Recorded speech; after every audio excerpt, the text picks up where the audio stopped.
In this lecture of module 10, we will look into again masonry walls, resistance to load,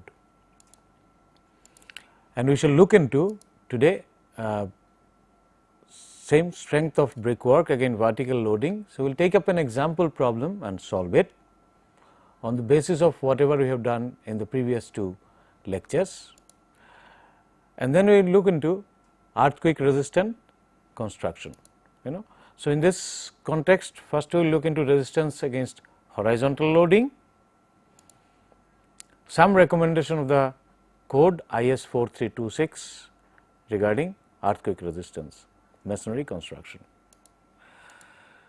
Now, one more issue we did not take up earlier related to the load resistance to load of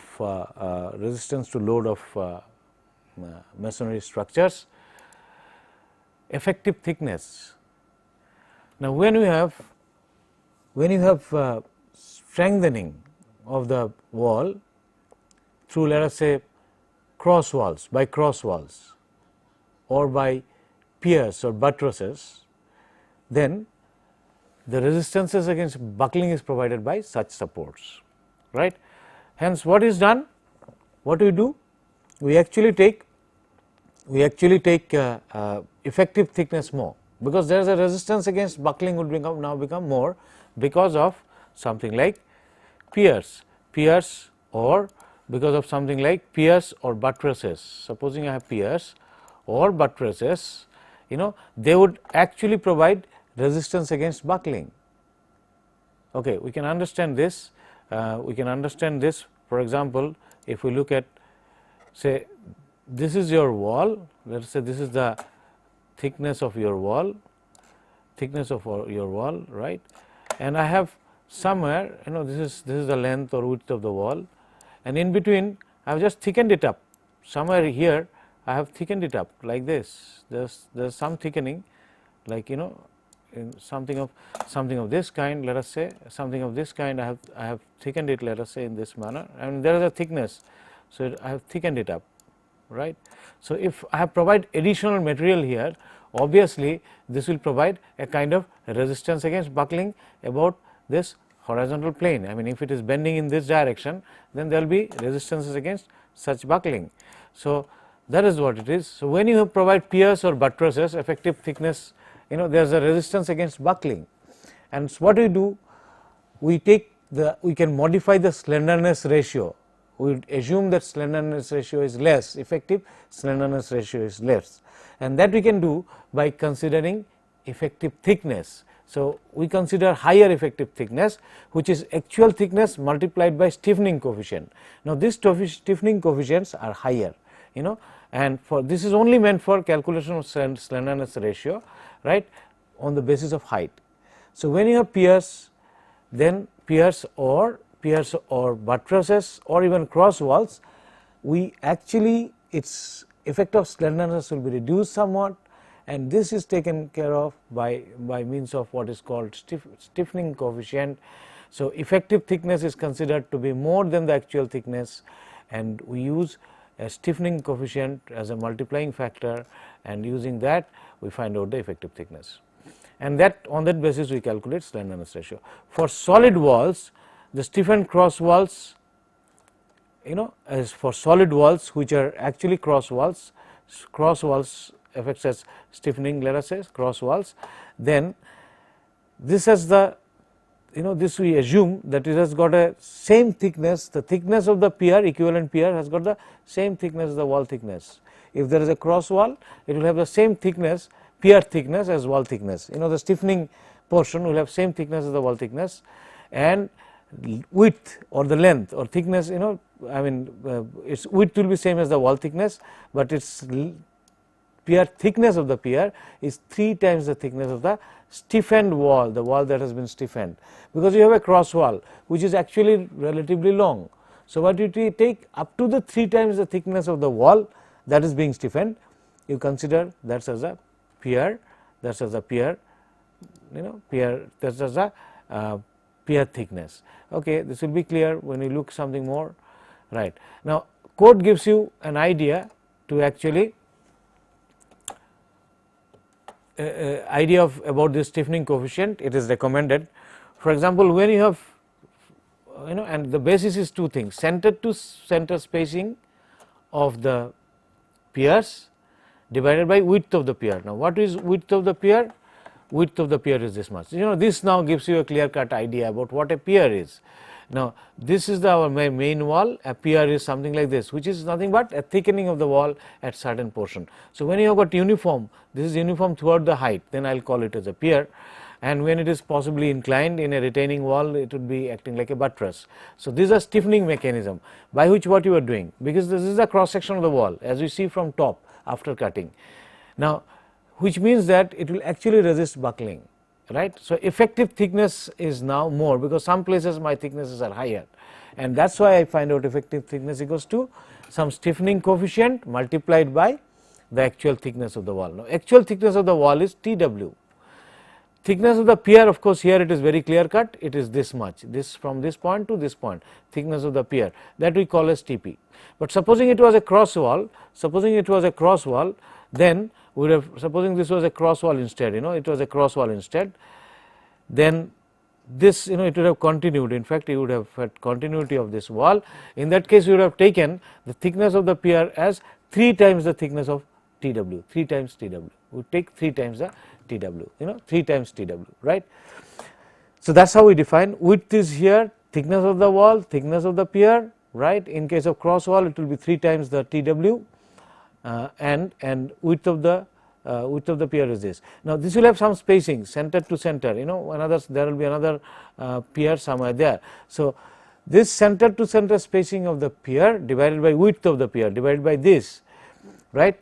If this increases, as you can see, the spacing is more spacing, then obviously this effect will get reduced. If they are closely spaced, this effect will increase for a given value of Tp by Tw. What is Tp by Tw? Tp is this divided by Tw is this, that is thickness of the pier divided by thickness of the wall, thickness of the pier divided by thickness of the pier. So, if the thickness of the pier is 1, then of course, it is just no stiffening. So, all these values are 1. If it is 2, that means this Tp is twice the Tw, then this is the column, and this is for if it is 3. Now, this also corresponds to cross walls. This also corresponds to this will correspond to cross walls. This corresponds to cross walls. So, what you can see is as the spacing increases, obviously this value reduces. As the spacing is small, this value spacing with reference to width of the pier is small, this value is higher. So, for a cross wall, generally if the cross wall spacing is 6 times the thickness of the cross wall itself, then you will get a stiffening coefficient twice, because more close they are, they would oppose the buckling more.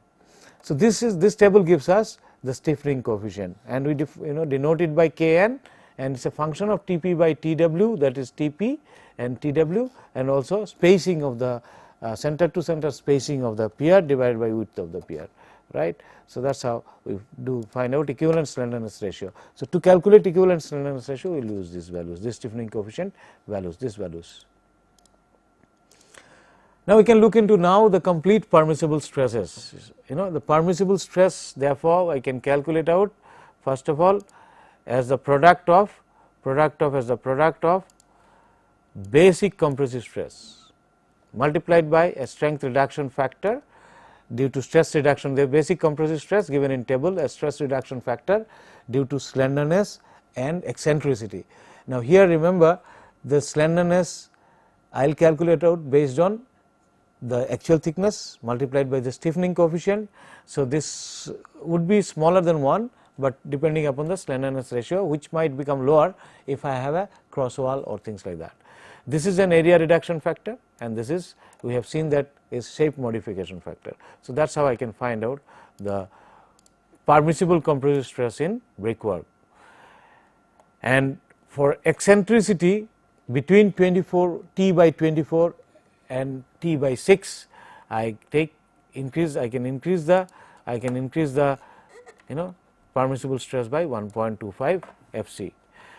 Finally, then I calculate the stress coming out from the load, and this must be less than the permissible stress permissible stress, it should not exceed the permissible stress, it should be less than equals to the permissible stress. Maybe the factor of safety of course is already taken into account of all this. So, that is what it is to have it safe. Now, structural design of course involves calculating the stresses from load. In case of masonry it is also can be done. This we are not looking at in this part of the this part this program, but what we are looking is how you calculate the resistance of the masonry which is more towards construction and materials. So, that is what we are looking at, and therefore, we will see now take up an example calculation for calculation of permissible stresses. Now, consider a wall which we will show you by figure 225 millimeter thick and is in ground floor with a clear floor height of 30 meter, plinth is 0.7 meter above footing and 125 millimeter floor slab supporting the wall. Axial load on the wall is 30 kilonewton per meter, and there is an eccentric load from the slab coming in from top. This must be coming in from the other floor, top floor wall itself. So, and this comes from the slab acting at 1/4 thickness we are assuming of the wall from the center. There is way to actually estimate this, and we assume also unit strength, masonry unit strength 10 MPa and M1 mortar we are using, and height to width ratio of the unit is 0.6. We have to check the safety, right? We have to check the safety. Okay, let us see the wall section. The wall section looks like this. I have a wall, just I have taken a portion of the wall. This is the wall and there are cross wall. One side is free, this side there is a continuity, this side there is continuity, this is a cross wall, these are continuous, and height is given as 3 meter, and this distance is 4.4 meter. This distance is 4.4 meter, and these details are given. So, we are going to take this as an example and do calculation. First thing I do is effective height calculation, because first thing I want to do is, of course, I can find out the what I have to find. I have to find out the basic compressive stress, and that depends upon the mortar and also depends upon the unit strength that we know. So, we can look into later on, but the next step would be to find out the stress reduction factor, area reduction factor, shape modification factor, etc. So, first let us see what is the we want to find out what is the stress reduction factor, and if I want to find out the stress reduction factor, as we have seen in 1 or 2 slides before, stress reduction factor depends upon the slenderness ratio. So, we are now first interested in finding out what is the effective height. Now, this is in the ground floor, and this distance from footing to this height is h, right, and this is we have seen that this is equals to 3 meter. What is this? This height is 3 meter. This height is 3 meter. This is 3. This is 3. This is 3.0 up to this, and this value is 0.7. 0.7. This value is 0.7. So, 3.7, and take half the, it has to go up to the center of the thing. So, 3 meter was the clear height, up to this was 3. Now, this height is 1.125 divided by 2, because slab thickness is 1.525 divided by 3. Now, if you have a situation like this, when it is supported by the concrete slab at the top, so effective height we know will be 0.75 h. 75 h. If this is the h, it will be 0.75 h, because this slab will be resisting its buckling in vertical plane, right. So, effective height calculation, actual height is this effective height is 0.7. So, this is what it is.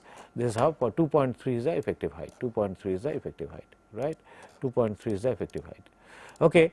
Before I calculate out the slenderness ratio, I must calculate out first the effective length also, and effective length calculation is something like this. Effective length calculation is something like this. We know that actual length is 4.4, supported by cross walls, if you remember in the previous first 2 slides before when we have shown, and is continuous on one side and free on other side.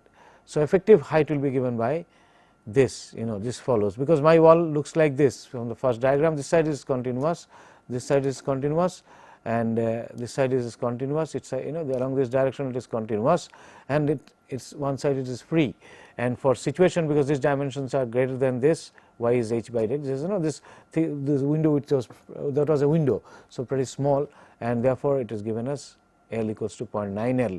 So, 0.9 into 4.4 makes it 3.96, that is my effective length. Effective length, this should be effective length actually, this should be effective length not height, this should be effective length. So, effective length is given by 3.96, effective height is 2.83, that is what we have seen, effective length is 2.96. Therefore, I must now find out what is the effective thickness, because I have cross walls. Since I have cross walls, I have effective thickness, and simply this case is Tp by Tw is 3, because the cross walls are continuous, and for the cross walls we take the thickness of the pier is equals to 3 times the thickness of the wall. So, this automatically comes out to 3. Spacing is 4.4 because the wall is 4.4. So, 2 cross walls are there. So, since the spacing is spacing will be 4.4 divided by the thickness of the wall itself, which is the thickness of the width of the pier, So, width of the pier is the thickness of the wall itself. The cross walls are also 225, we are assuming. So, this value comes out to be 19.55, and if you have seen in the previous table, you will find that above 20, above this value of 20, actually stiffening effect is not there. When this spacing is very large, stiffening effect is not there. So, Kn is simply is equals to 1. So, my slenderness ratio therefore 2.83 divided by 0.25 is 12.6, because I am taking it 2.83 instead of 3.96, which came as effective length. Whichever is lower, I should select that. Remember, in the last lecture we said whichever is lower, we should be selecting that. Why? Because it is the resistance provided to buckling by either the vertical supports or the horizontal supports, and as an empirical or simplified measure we take whichever is the smaller, because we really cannot estimate this resistances, it becomes difficult. So, therefore, we take the slenderness ratio as the least of the two, and in this case it is 2.83 divided by 2.25. So, 2.25, right, and it comes out to 12.6. Let us look at eccentricity, because we said the load is eccentric. So, equivalent eccentricity we calculate. How do we calculate out? First we, because our eccentricity is given as 2.25 by 4, 1/4 of the T. So, this is in millimeter, 2.24 by 4 millimeter multiplied by the 20 kilonewton that was acting. 20 kilonewton is the eccentric load divided by the total load 20 plus 30, because in our example we said that it is loaded with 20 kilonewton, eccentrically loaded at 1/4 of the thickness of the wall. So, 1/4 thickness, the distance 1/4 away from the center, which will be 1/4 away from one of the faces as well. So, it is something like this, it will be something like this. If this is my wall, at this, of course, this is what is acting, 30 kilonewton, acting is 30, and at 1/4 of the wall is acting 20, it is acting 20. So, therefore, this is actually the eccentricity, which is 225 divided by 4 divided by 4, 225 divided by 4, 225 divided by 4. So, effective eccentricity I will find out this 225 divided by 4 multiplied by 20 divided by 30 plus 20, which comes out to be 22.5 millimeter, which comes out to be 22.5 millimeter, millimeter. So, E by T now you can see is equals to 22.5 divided by 225 millimeter is equals to 0.1. So, effective ratio of effective eccentricity divided by the thickness of the wall is 0.1. So, two things I have got, slenderness ratio and the effective eccentricity. Now, I can calculate out the stress reduction factor from this, and if you remember, we can go back to the table that was meant for stress reduction factor. Now, my slenderness ratio is 12.6, so between 12 and 14, and my E over T, E bar over T is 0.1.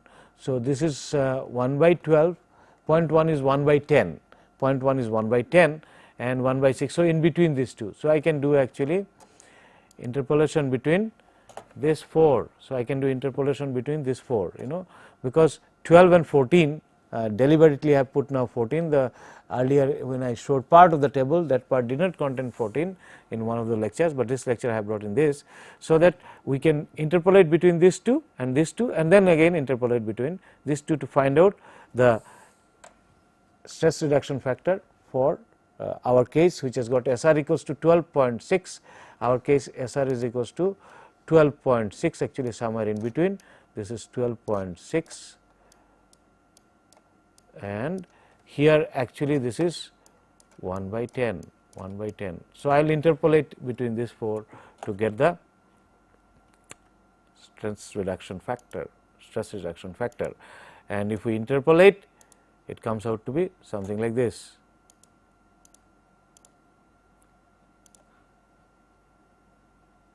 E by T is 0.1, interpolation between this will be,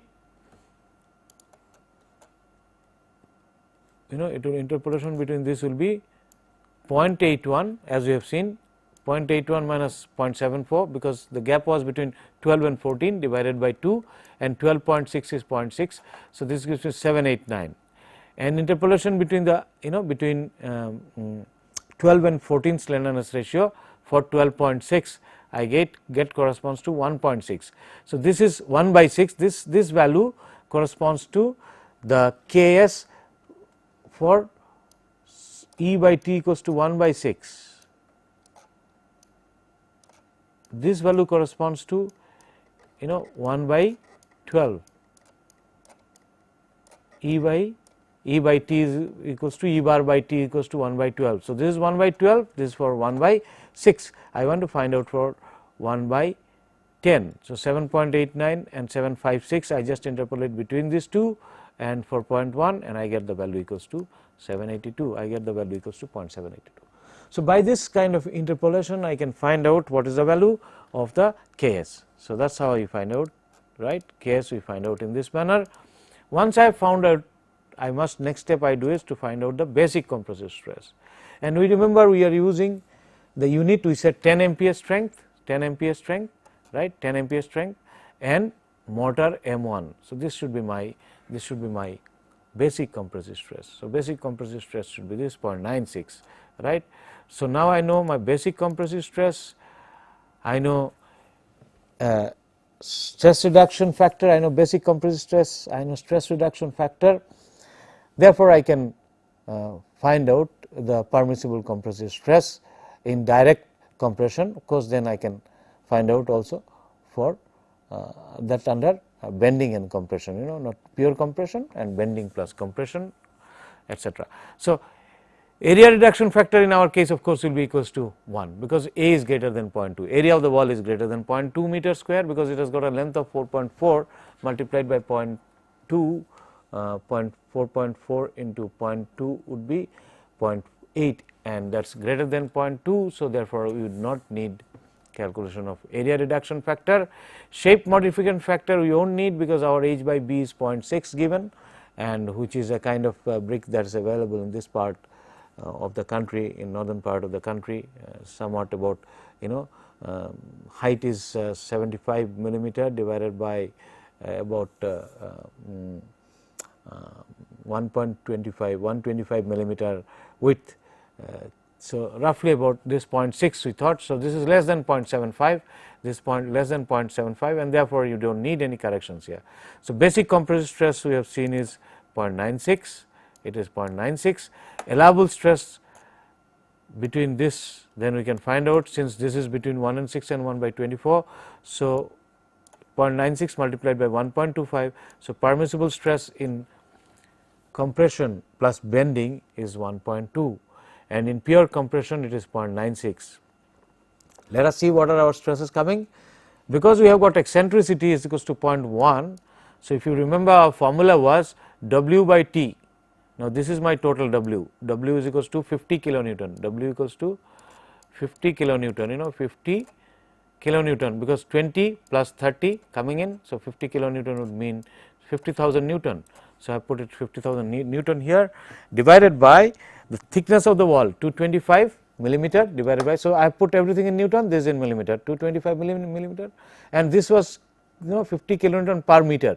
So 1 meter is the width I have taken, so 1000 millimeter. So this is MPa, this will come out to Newton per millimeter square, right.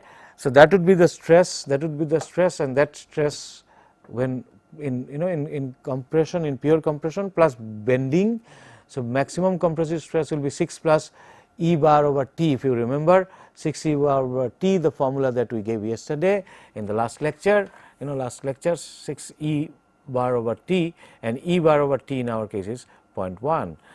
So 6 into 0.1, and if I calculate out, this comes out to be 0.356, which is much less than 1.25 MPa, 1.25 MPa. And then on the other face, because I will have a stress distribution something like this, if you can see, it will be something of this kind. I will have a stress distribution something like this, where this side is eccentric loading acting is somewhere here.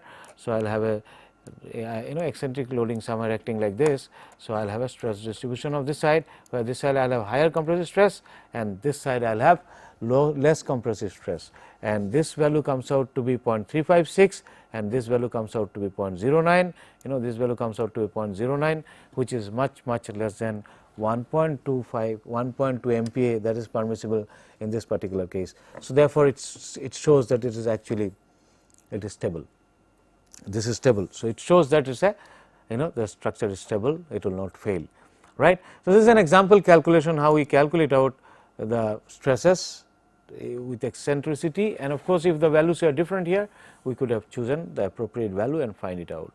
Now one thing remains, of course, one is to calculate the load coming onto the wall, and there are several other related issues. Concentrated load, for example, we have not looked into at all. Concentrated load, there are certain amount of allowable pressure can be increased at the bearing, etc., which we have not looked into, because masonry design itself can be much bigger and wider part of a, it could itself could be half a course or something like that. But then we are trying to look into masonry construction and materials. So some issues of the resistance against loading we have seen, more towards the from material point of view, how it resists the stress, the brickwork, and that is what we have tried to explain in this. So this is what is as far as load carrying capacity is concerned. Now let us see how masonry behaves in case of horizontal loading. In case of, so far we have looked into vertical loading with and without eccentricity. Let us see how it behaves against horizontal loading, and then there are some construction practices towards earthquake resistance construction given in the code. So I will just try to pass on this information to you. Now if you look at a horizontal loading, first of all, you see the load can come from this side to the wall, and also it can come from this sort of wall under bending. So when load is coming like this, it is actually like a plate bending, it is like bending. So it will bend along this direction depending upon what is the support condition here. So it will bend something like this, it will have a tendency to bend about this axis, and in this case when load is coming like this, load is applied like this, P has been applied here, and case A load is applied like this, this being fixed, it will have a tendency to shear. So wall under shear, this is wall under shear and this is wall under bending. Obviously A has better resistance than B, because you have a lot of material, so it can withstand more load, more P than in this particular case. So this is one issue we must remember, and therefore if we know the direction of the load, then there is no problem, but normally one would not know the direction of the load. So what happens, you can construct things, you can have cross wall construction, this side of course is glazing and things like that, some sort of it is not a strong wall here. So I have just cross walls and thin members here. If I apply load from this side, through these panels, it will transfer the load, glazing, let us say glass, a lot of glasses are there, through this it will transfer the load to this place. Now when it transfers the load to this place, it is actually stable, because this will be under, it is a kind of shear load that would be existing here, it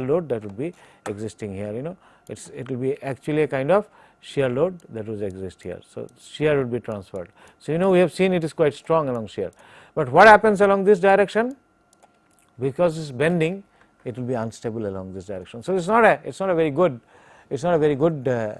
kind of arrangement. The reason is we do not know which direction either the wind or the earthquake force comes from, even though you have prevailing wind direction, but once in a while it comes from the other direction also. Very difficult, because wind directions are not fixed. So, depending upon those situations, it is difficult to actually know. So, this is not a good construction, whereas if you look at this one, which is like square box type of construction, cellular box, you have walls along this direction, along here. So, if you have load from this direction, this walls together, they would resist all by shear, through the action of shear, this walls will be under shear and they will resist better. Similarly, if the load is coming from this side, all these walls will be in shear and they will resist the load better, they will resist the load better. So, obviously, this sort of a construction is better than this sort of a cross wall connection against horizontal loading, right. Let us see some more things. Secondly, the issue of openings. When you have horizontal loads coming like this and you have large doors here, let us say large openings existing here, then you will have stresses. If you look at the stresses, high stresses, it will have a tendency to actually compression, high compression here and less compression here. It will have a tendency to really bend, or kind of whole body of the building would sort of have a compression here, and it would try to bend along, something like this. Like you can think in terms of a cantilever bending in this manner, almost like this. The whole building will bend like this. So, you will have stresses of this kind, high compression here, because we do not want tension in the whole structure at all. So, you will have no tension. But if you have opening, this whole of this structure as a whole will not really act together, right, unlike say this one, where you have openings all right, but they are smaller openings, the construction 2 and construction 1. So, in this case the whole structure behaves together, it tries to resist, provide resistance against this horizontal loading, and you would have possibly stress distribution of this kind rather of this sort of stress distribution. Obviously, you can understand that this one could not be as good as this is better. So, openings, the shear strength of this particular building would be much better, much higher than this particular building. So, too much of opening will have problems, right, against horizontal loading. See what are the kinds of modes of failure under shear. If you have shear failure, it can show there is a shear effect. So, there is a shear force here. This can result in crack formation like this. This is trying to, it will separate out somewhere. So, diagonal cracking you would see, you will see diagonal cracking. Now, supposing you have an opening here, let us say you have an opening here, you have an opening here in this wall, you have an opening here in this wall. So, usually material being less, there is no material here, obviously the crack passes here and then it passes through this. So, opening allows, through the opening normally the crack would pass in case of shear.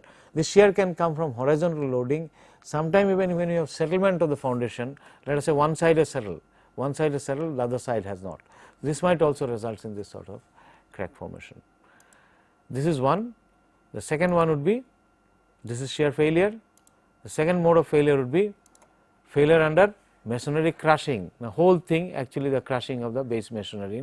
So, excessive compressive stress at the toe and consequent tensile splitting and crushing of masonry, because we know that when there is compression in the material in the transverse direction, it will try to expand and this results in cracking. So, tensile splitting takes place and crushing of the masonry can also take place. If tensile splitting takes place, some amount will get crushed and so on. And masonry under excessive tension, here of course, the masonry will be under excessive tension, right. So, this is other kind of failure. Of course, as we have seen earlier, the stress distribution, I had more stresses, stress distribution, we have seen that more stresses here and less stress here. So, what we are assuming that there is no tension, but if it is beyond this very high, then there will be some tension there also. So, excessive tension at this point. So, masonry crushing here and excessive tension that can take place here. So, under horizontal loading, this could be the modes of, these are the modes of failure, right. Let us see something about earthquake resistance now. All right. Now, we are aware actually, of course, we are not going to details of analyzing things like that. In case of masonry, you have some construction practices, and that is what we are trying to actually look into there are certain construction practices, and we are trying to give you some idea regarding those construction practices, because detailed analysis perhaps it is not easy to do, and normally in masonry structures such detailed analysis is not done, but certain construction practices are to be followed. And the code I mentioned already is IS 4326 is the code which deals with this details of this construction. Now, you must be aware, sometime I might have also stated you in the beginning itself, that our country has been divided into several seismic zones, 1, 2, 3, 4, 5, and one of course is now defunct, but 2, 3, 4, 5 are the zones, seismic zones, and this is the most critical, where the seismic activity is maximum. This is the next, this is Stillwater, and this is the least. And part of the mostly the Himalayan areas and the northeast, they belong to this. Many part in the northern region belongs to this, right. These are the ones, and some of the regions in eastern India, they belong to this. Other which are where there is the least chance of, at least very little seismic activity will come to this. So, there is a map, seismic map, and I think I just must have mentioned this earlier right in the beginning when we were talking about the in the initial modules 1 or 2, module 2 or so, when we are talking of different kinds of loads, we must have mentioned about this zone division, right. So, activity is maximum here. So, in this, and then depending upon the structure, importance factor of the structures which are more important, where failure could be catastrophic relative to other structures. So, depending upon higher in structures, the buildings have been actually divided into 5 categories, A, B, C, D and E. You can see that A does not exist, because A was originally meant for zone 1, and since now the zone 1 is not being considered whole of the country, there is no zone 1, the least earthquake or sensitive to seismic activity or the vulnerability earthquake, vulnerable to earthquake, earthquake susceptible to earthquake attack or sort of things like that, earthquake load susceptible to. So, this A is now, that was least susceptible to earthquake load, and now this has been defunct. So, therefore, the A type of construction is also not there, but it will see that what are done there. But B and C and D and E are the other categories. And first one thing, there are strategies which we shall discuss next.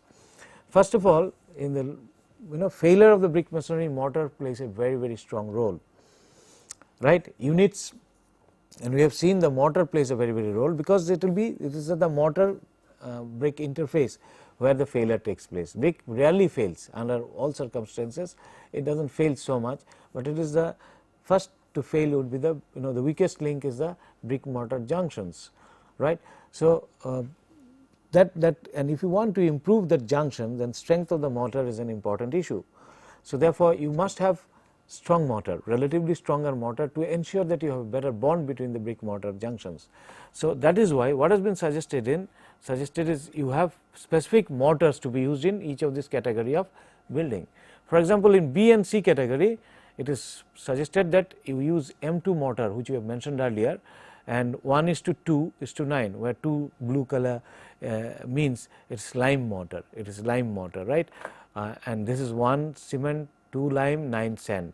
So, this lime mortar, or 1:6 cement sand mortar, or any richer mortar. So, least mortar that you can use in B and C category is this, and D and E still use richer mortar, namely 1:4 cement sand mortar, or 1:1:6, where 1 stands for cement, 1 stands for, this one stands for lime, the blue one stands for lime, 6 is the sand, or richer mortar. So, you can see that D and E category we use, actually D and E this category we use a very strong, relatively stronger mortar. The minimum, the least mortar that you can use is either H2 or M1, and the stronger mortar you use, and whereas in B and C use slightly lower, not as good as strong a mortar as this. So, this is the zone where I use B and C, like where the importance is less, where I have my importance is less, this is either importance is less. So, this B and C is used here, and D and E are used here. So, the mortars that has been suggested are for this type of this type of buildings are this, right. Okay, so let us see what are the strategy. First off, use the masonry mortar, appropriate masonry mortar. That is the first strategy. That is what I was talking about. That use appropriate masonry mortar. Use appropriate masonry mortar, right. Use appropriate masonry mortar. Then some recommendation on the openings, because we have seen that openings can lead to, the resistance against shear is less when I have openings. So, dimensions of the opening, some recommendation has been made about dimensions of the opening. Then there are some recommendation on what is called lintel bend, roof bend or plinth bend as required. I mean, all places you will not be using all of them, and in fact it is suggested for which category of building what kind of strategy you should adopt. Although it is not possible to discuss all in details, because it is more of an information sort of, right, more of an information. So, this is available in the code, but some idea about what we mean by lintel bend, roof bend or plinth bend, I will try to give some idea regarding the same.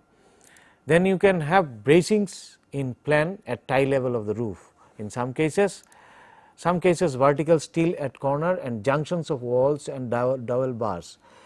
Specific junctions are to be actually corner junctions of wall, where there are two walls meeting, their junctions should be constructed in a particular manner. Some places you might add vertical steels and some dowel bars, etc., etc. So, there are some of those strategies. There are a few more in the code, and one can refer to IS 4326 for details. Right. Now, here if you look at this diagram, you can see various features you can see.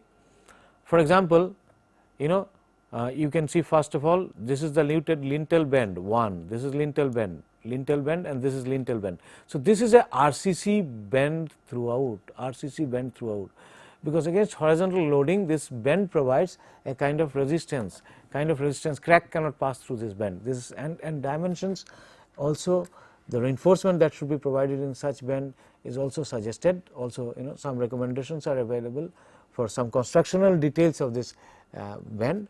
So, the bend is provided throughout over the windows top level, lintel level as we call it, or the door top level. So, this is my door, this is my window, just at the top of this, just at the top of the openings I provide throughout a bend in the building. This is what we call as lintel bend.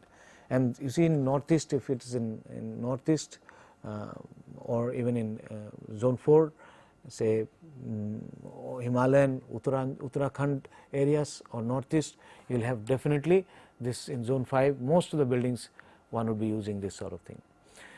Similar bend you can have in the roof or floor level, and that is 2.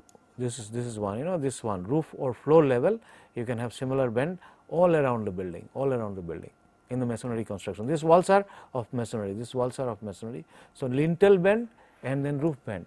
You can have plinth bend, tie beam right at the foundation level. So, you have at the foundation level, you can have plinth level, you can have such lintel bend, and they definitely do not allow crack to propagate from them, and that is a kind of protection against provide resistance against earthquake hazards or earthquake load. So, then you have then you have the 3s are of course vertical bars, right. Not only that these ones provide better resistance, but reinforced concrete is definitely more ductile with the reinforcement being there. Steel is ductile, so it would not fall off, it would rather because it can accommodate a lot of deformation, and which is needed, as we have discussed sometime in our module 2, that one of the properties needed of the materials is its ability to deform before failure. After the useful load, after the load which I have, the failure load, let us say, it must be able to deform.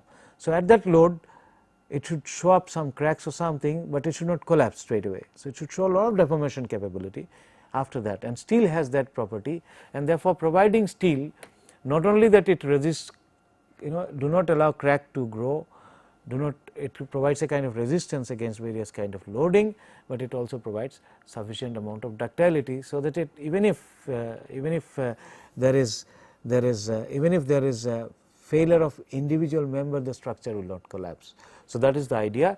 So, vertical load, and doors and windows are shown here. 5 is the window, This is a window, this is a door, and above the door and window you have the lintel bend and roof bend, and sometimes you can have plinth bend as well.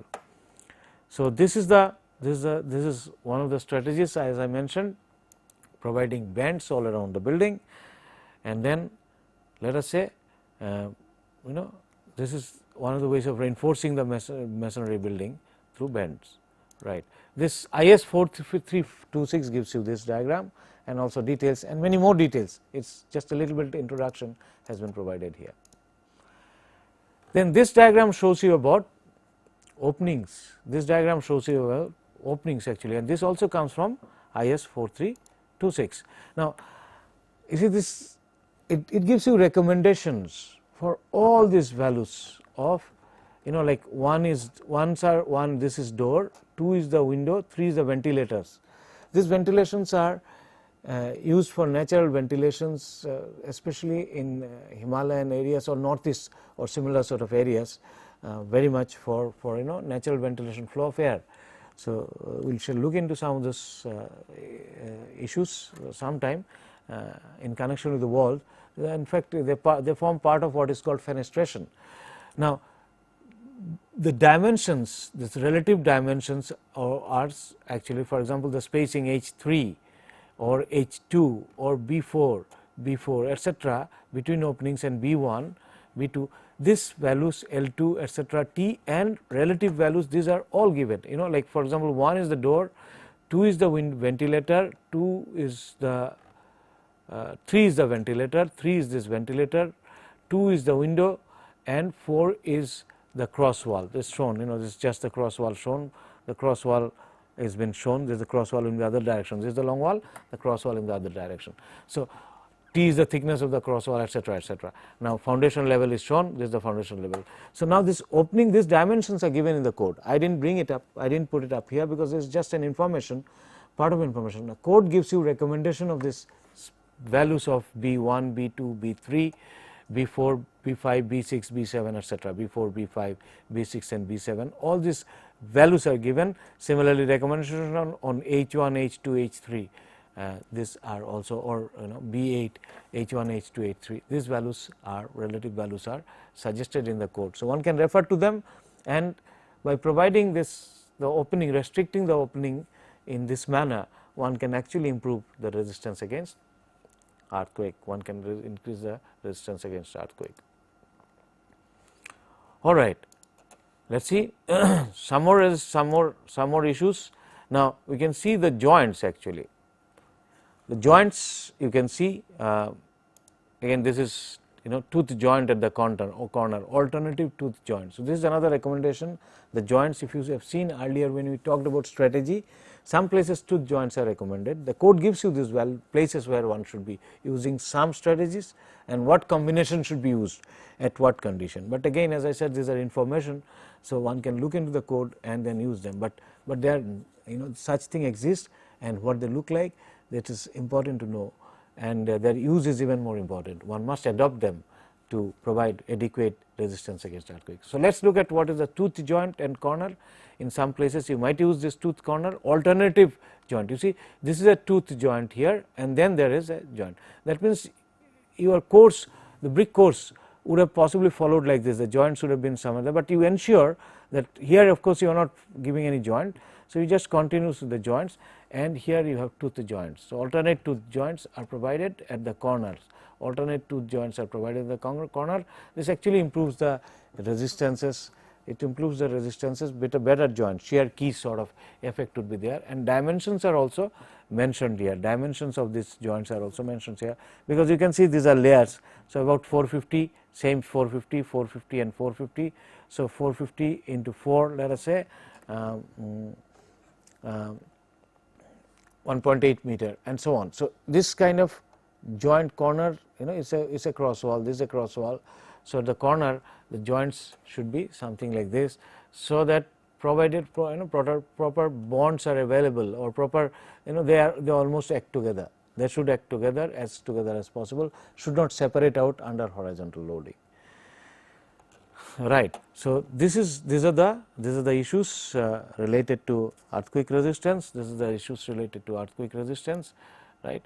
and then with this we can look into basically we can summarize the load resistance issues. So, what we have seen today, we have gone through an example calculation, and whereby whatever we have learnt earlier, the principles, most of them we have applied. And we now, of course, after this module, after this lecture, one should be able to find out the load carrying capacity of a masonry wall under both direct vertical loading and eccentric loading, because we have covered most of it practically throughout our example. Then we looked into how the masonry buildings behave under horizontal loading. So, if one understands the basic behavior, then since it is mostly otherwise the practices that has to be adopted during the construction as well as design phases, one can adopt them, keeping them in mind. And then lastly, we looked into the resistance against earthquake load, and there, remember, it is not really based on calculations or something of that kind. Simply they are practices, some of the practices suggested based largely on experience and understanding, largely empirical and understanding, and common sense based empirical practices that has been there. Now, whole lot of these practices are available, in our discussion. We try to just give you some idea, something about the strategies those are adopted, and some ideas about what are those measures, namely, let us say lintel bend, water lintel bend, and what are the kind of tooth joint and so on. So, we try to give you some idea regarding the same. So, I think this would finish our discussion on load resistance of masonry structure. Then our next lecture we try to look into the functional aspects of the masonry construction. That is, you see, in addition to being stable, as we have seen in the beginning in our first lecture, that in addition to being stable, the masonry wall or masonry structure should provide us some sort of, it should cater for some sort of thermal performance, some sort of performances against, or acoustic performance, if I may call. Then some problems associated with the masonry construction, namely the dampness, protection against dampness, some issues related to durability. Then, since they are part of the wall, part of the fenestration is also part of the wall, we will try to look into some issues related to the fenestration in the next lecture, and that would actually conclude our discussions on masonry. So, module 10, that is module 10. So, I think with this note we would like to finish for the day. Thank you very much.